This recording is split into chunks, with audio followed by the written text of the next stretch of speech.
Wow, what a great keynote. Now, in this keynote, we saw about how technology was being used to solve the world's problems. I'm Laurence Moroney. I'm reporting from the Coffee with a Googler stage here on level 2 of the Moscone. And some of the technologies that we saw in play during the keynote were things such as the Android M developer preview. I'm looking forward to downloading it and trying it out for myself. We also saw updates to things such as Android Wear and some fabulous stuff that's available in the Internet of Things space, such as Project Brillo and Project Weave. I particularly enjoyed the Photos app and some of the things that we saw that are available in the Photos app, and the fact that we can store all of our photos and videos online for free. But I think the crowning glory of it was the stuff that's happening in the virtual reality space. There was the new Project Cardboard was announced, and I see people walking around with the new Cardboard devices now. And including that, there was also the Project Jump, which will allow you to film your own virtual reality 3D videos. It's just incredible stuff. And speaking of videos, we've got this great new series that's coming on the YouTube developers channel. It's called Made with Android. Let's take a look at that now.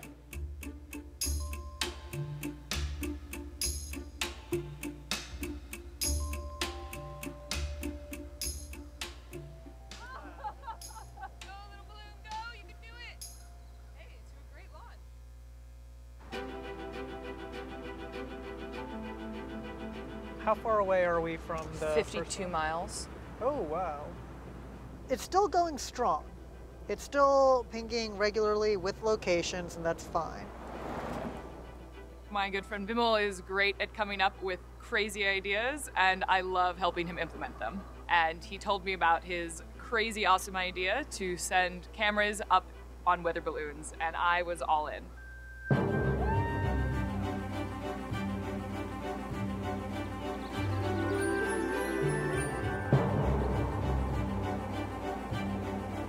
I'm Heather Brundage. I'm an engineer and explorer, and I like to go on crazy adventures. I'm Vimal Balodia. I'm a serial entrepreneur, software engineer, and maker of random things. We're the Casa de Balloon Club, and this is Made with Android. Launching weather balloons is kind of an interesting engineering challenge, plus the fact that you can get pictures of the Earth from 80,000 feet, where you actually see the complete blackness of the sky and the curvature of the Earth, and it's absolutely incredible. We used Android because it was a very affordable device. Another reason why we used Android is it had fantastic documentation. One of the greatest things about Android was that it was very easy to pick up. Literally just downloaded the SDK, read through the first tutorial on how to build an app, and then built the first prototype of this all in an afternoon. And instead of using this battery, we're going to be wiring in one of these holders. Up above 30 to 40,000 feet, the normal lithium batteries that are sitting in your phones will not work all the way up there because they'll just freeze. We actually have to hook our phones up to external battery packs that are using disposable lithium primary batteries. I actually do all of this in my living room. I just have a little bench, and you don't really need that much to do a project like this. Our most basic payload is just an Android phone. And with that phone, we're able to get GPS location as well as altitude. Android allowed us to take control of the phone in a low-level way that we needed. We're using these phones in a way that they're not designed for, and other phones don't let you do that. So the app that we developed for our balloon launches is pretty much the polar opposite of a normal well-behaved mobile app. A normal well-behaved mobile app tries to be very careful about power consumption. It tries to play well with all the other apps that are running. It doesn't want to hog resources. We want it to be running all the time. We never want it to sleep. We want it to always be the most important app that is running, and make sure that if for whatever reason the phone reboots because of a low power situation or something, our app comes up and running. That's something that a lot of other phones don't allow you to have access to, but Android allowed us to have that control. And there's our phone booting up. Good times. Checked the weather for this Saturday, and actually it looks fantastic. Ahead of time, I end up doing a lot of work on the computer, and I'm looking at wind simulations to figure out a good launch location, as well as expected drop zones, checking that against no-fly zones and airports in big cities to make sure that we don't have any issues. And, oh, it'll pop over Los Banos and land a little bit a over little Fryborough. That's not a bad area. Nice. Sweet. So it looks like Saturday's going to be good.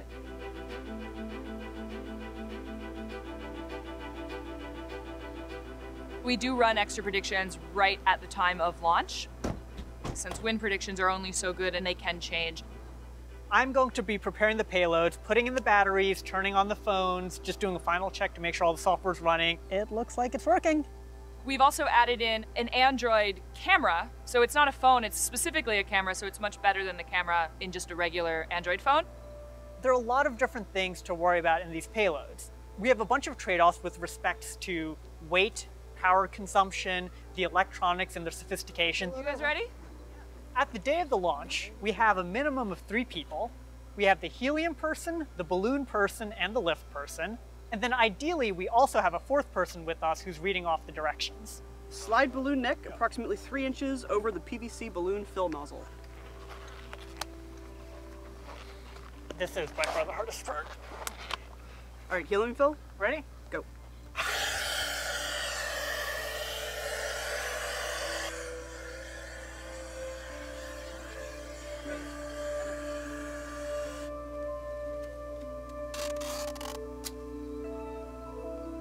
Ooh, he's perfect. Great! Yay. All right. Then we tie the payloads to them, let them go, cross our fingers.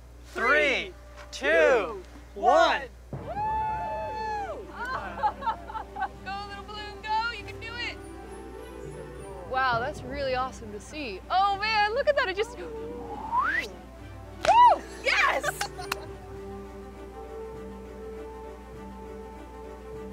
Once the balloon is in the air, we're actively tracking it.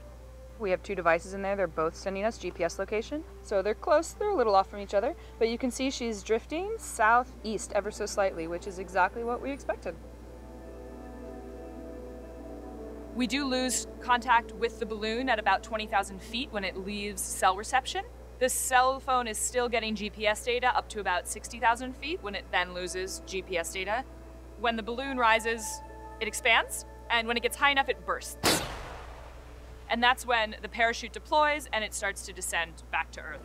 At this point, it's falling at about 5 meters per second with a parachute, and it's spinning around. So it takes it a while to get a cell reception and a GPS lock once it gets below there. It could land on a freeway, which we hope not. It could land in a farm field, or it could land in the water. We don't know. The worst possible thing that could go wrong is that the payload actually lands on a road or inside a crowded area, and we take a lot of precautions in choosing both our launch site as well as our expected landing site to make sure that that's not going to happen. We could just lose the balloon completely, have no contact with it. The batteries could die, the phone could stop working, the program could crash and not reboot, and if we don't hear from it, we're not going to get it back. About half the launches that people have done and blogged about, they never saw again. Hey, to a great launch. Cheers! Cheers! Woo. To a full recovery. To full recovery. Here we go. Oh, whoa. She went pretty far south. So it's in a field. We don't have to worry. Yeah, right in a farm field. Perfect. Let's go pick it up. This was a perfect day for Central Valley wind. It was exactly as we usually expect, a nice southeast wind. Yeah, so I'm about as zoomed in as I can possibly be. And here, wait, let me show you the map. So one of the great things about using an Android phone is actually, in addition to using GPS, also using network triangulation. So we have a much more accurate location spot on it down to a couple of feet. Just hoping there aren't like snakes. Or sprinklers. Yeah, or sprinklers. Typically, we can see the red parachute sticking up. This time we couldn't, so we had this big green field and no red dot. So we had to start tromping through the field, but finally we got right on top of it, and there it was. Found it! Woo! Awesome! The Android device knew where it was well enough and was able to communicate its location to us well enough that it led us right to it. It was a homing beacon, effectively, just purely through GPS data. And even if all we knew was, hey, it's in this field, it would have taken us forever. A combine would have found it before we did. We would have had to fly over the field to see that. Oh, wow. Oh, my goodness. Yeah, everything is still pretty safe and solid and secure. Dang. Oh, man, Whoa. look at this. It just tied itself It pretty in a little much- pom-pom. Wow. So here is our happy, reliable phone. It's been ticking along. Still on? Nice. It is still on. It has a great connection too. Awesome. Let's. Everything looks to be intact. When we recover the payloads, we bring computers with us and we like to look at the pictures. Which is really satisfying at the end of a long day to see these pictures that you've just retrieved.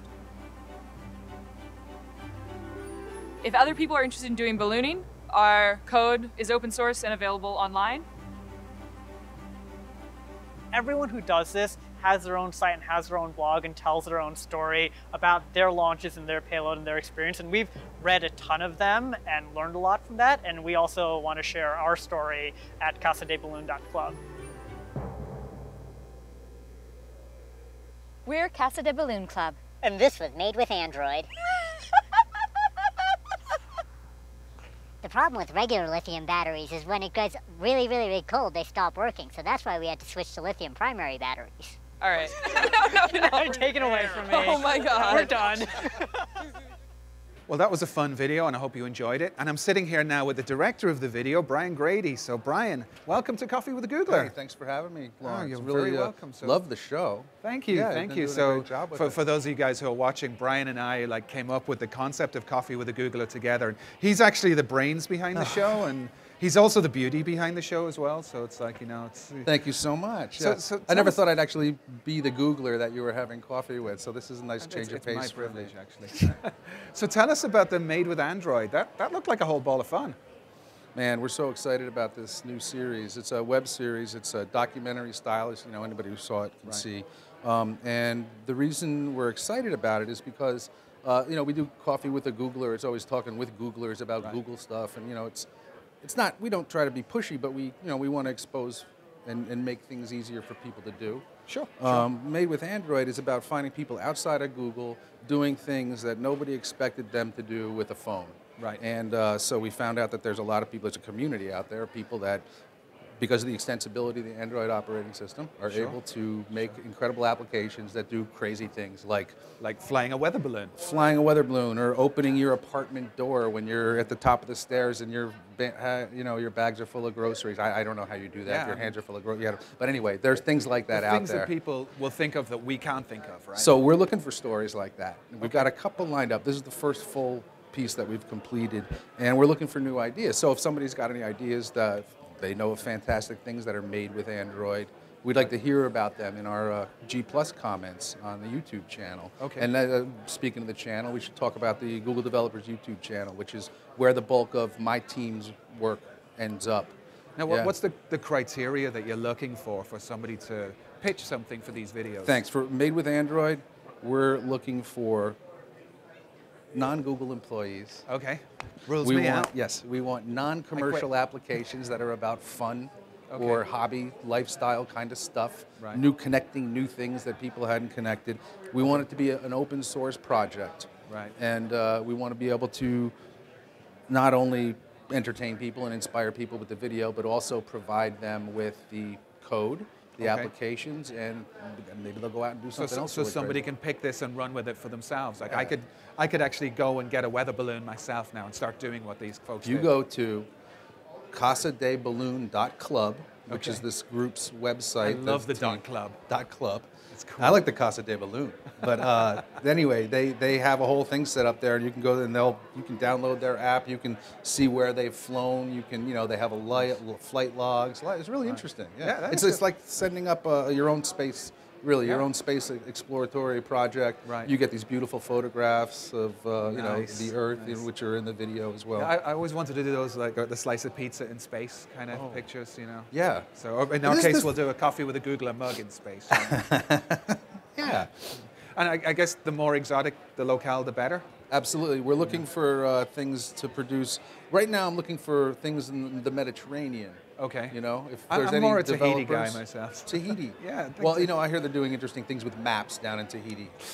Got to get on that. Yeah, I think we ought to get down there. And see what's happening. Now, this show is going to go on the YouTube Developers channel, right? And there's That's right. lots of great types of shows on that channel. Could you tell us about so we have a team of multiple producers, at least 4 full-time producers. We have, it's really like a television production company. Yeah. And we're putting out, I'd say 3, 4, maybe 5 different kinds of content. Okay. We've got very specific task-oriented instructional sort of work, where you'll learn to, implement an API in your application.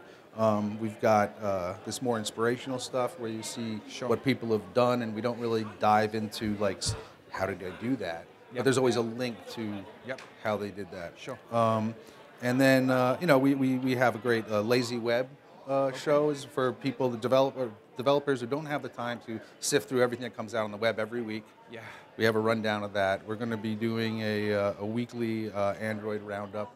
Sure. In the next couple of months, we're going to start that, probably in the next couple of weeks, I should say. Yeah. I'm personally a big fan of the dev bites.